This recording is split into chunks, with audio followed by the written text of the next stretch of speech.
Today we're talking about how to make those New Year's resolutions last. How's it going, guys? Dr. Tank Farm D here, board certified practicing pharmacist and personal health coach, helping action takers like you take back control of their emotional health. And although I am a practicing medicine specialist, I'm not your specialist. So if you have any questions regarding your condition, please see your doctor.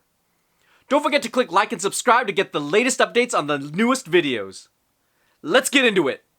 So the new year's coming up, and you want to make a fresh start.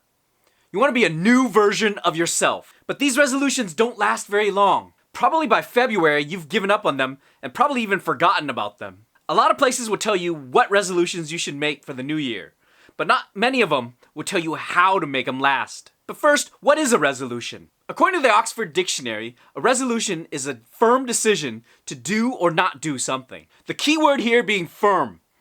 There's no wiggle room about it. There's no maybe or sort of. When you make a resolution, it has to be firm. You stand by it, you commit to it. The problem with resolutions is that we set these goals, but we don't have a plan on how to accomplish them. There's this phrase that goes, fail to plan and plan to fail. If you don't have a plan on how you're going to make your resolutions work, it's going to end up failing. One of the best ways to accomplish your resolution is to have discipline. And discipline is nothing more than a repeated habit.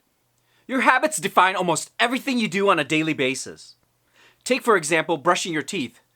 When you brush your teeth with your dominant hand on a regular basis, you don't even have to think about the struggles you do just to brush them. You have enough mind space to think about other things like what are you going to do? What are you going to eat? What are you going to wear? It's the habit you've built for yourself over the years that's allowed you the mental space to actually brush your teeth without thinking.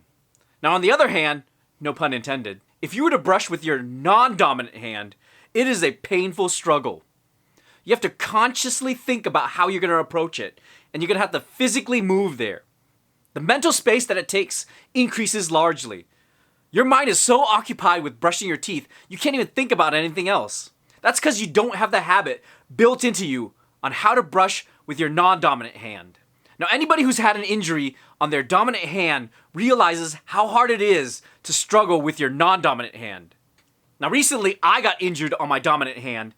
Fortunately, I've been training my non-dominant hand on how to do regular tasks like brushing my teeth or feeding myself. So it wasn't much of a struggle for me because I've built that habit. Can you imagine the brain power that's required every day if you didn't have habits built into you? You'd be constantly thinking about how to brush your teeth, how to drive a car, how to eat. It'd be an immense struggle for you, and your brain would go insane. So let's say you set up a new resolution, and the resolution has to fight against all the habits that you've built up over the years. It's an immense struggle. And what's worse is people expect their New Year's resolution to change them overnight. It is very, very difficult to change a habit overnight when it's taken years for you to build up. So these habits have taken years to build up, and they're as strong as you are. So imagine fighting somebody as strong and as smart and as agile as you are.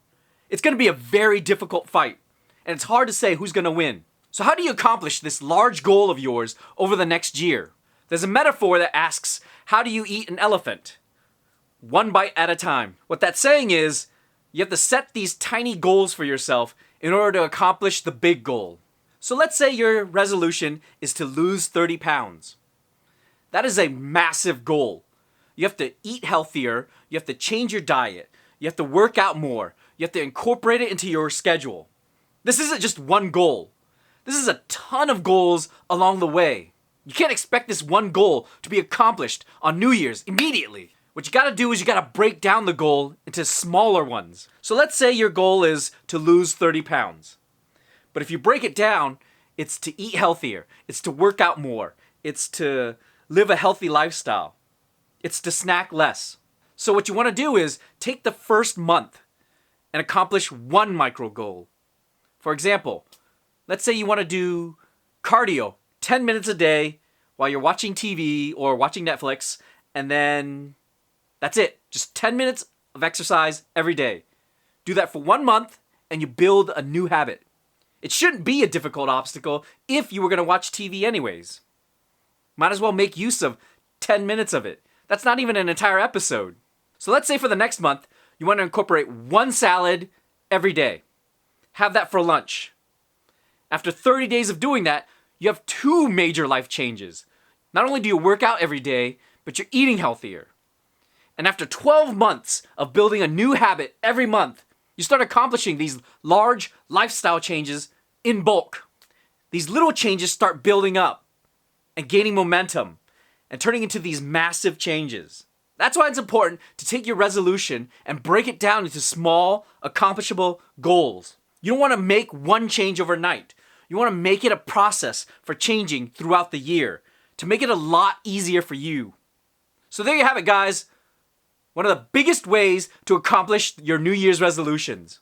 You have to plan it out and make smaller goals. What do you guys think? What's your New Year's resolution? Let me know in the comments below.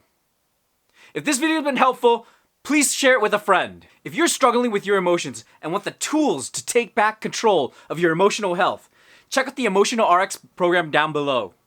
And if you want to know what the biggest obstacle in controlling your anger and depression is, check out the free ebook link below. If you found this video helpful, please send this to somebody who could use it. Don't forget to click like and subscribe, and until next time, guys, be healthy.